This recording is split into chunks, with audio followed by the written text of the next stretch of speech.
হয় নমস্কাৰ সকলোকে মই নয়নমণি দাস এটা নতুন খবৰলৈ আহিছোঁ যে জুবিন গাৰ্গৰ মৃত্যুক লৈ জুবিন গাৰ্গৰ চৰিত্ৰক লৈ কিছুমান বেয়া মন্তব্য প্ৰকাশ কৰিছে অৰ্থাৎ জুবিন গাৰ্গৰ চৰিত্ৰ বেয়া আৰু জুবিন গাৰ্গৰ গোপন কথাবোৰ অতি লেতেৰা আৰু শুনিলে থুই পেলাই দিব এনেকুৱা ধৰণৰ কিছুমান মন্তব্য প্ৰকাশ কৰিছে এগৰাকী ব্যক্তিয়ে নাম হ'ল শিখা শৰ্মা তেওঁৰ ঘৰ নগাঁৱত আৰু তেওঁৰ বিৰুদ্ধে আজি জুবিন গাৰ্গৰ পত্নী গৰিমা শইকীয়া গাৰ্গ আৰু জুবিন গাৰ্গৰ ফেন ক্লাবে গোচৰ ৰুজু কৰিছে দিছপুৰ থানাত আৰু অতি সোনকালে তেওঁ গ্ৰেপ্তাৰ হ'ব লাগে আৰু তেওঁ গ্ৰেপ্তাৰ কৰিব লাগে কাৰণ এজন মানৱৰূপী ভগৱান আমাৰ মাজৰ পৰা হেৰাই গ'ল আৰু সেই মানৱৰূপী ভগৱানজনক যিকেইজন হত্যাকাৰী অৰ্থাৎ সেই 7জন হত্যাকাৰীয়ে হত্যা কৰিছিল সেই 7জন হত্যাকাৰীক সমৰ্থন কৰা মানুহগৰাকী হ'ল নগাঁৱৰ শিখা শৰ্মা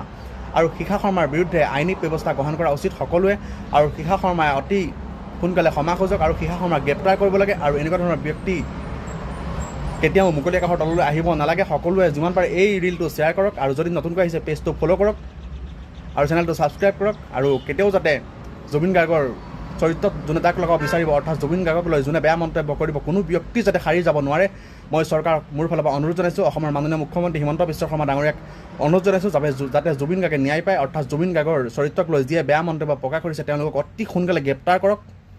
দাবী জনাইছোঁ আৰু সকলোৱে লিখক জাষ্টিছ ফৰ জুবিন গাৰ্গ আৰু শিখা শৰ্মাৰ বিৰুদ্ধে সকলোৱে মাত পাতক আৰু শিখা শৰ্মা গ্ৰেপ্তাৰ হ'ব লাগে অতি সোনকালে এৰেষ্ট হ'ব লাগে তাৰে কামনা কৰিলোঁ। ভিডিঅ'টো ইমানেই টাটা বাই বাই জয় অসম জয় জুবিন দা লাভ ইউ।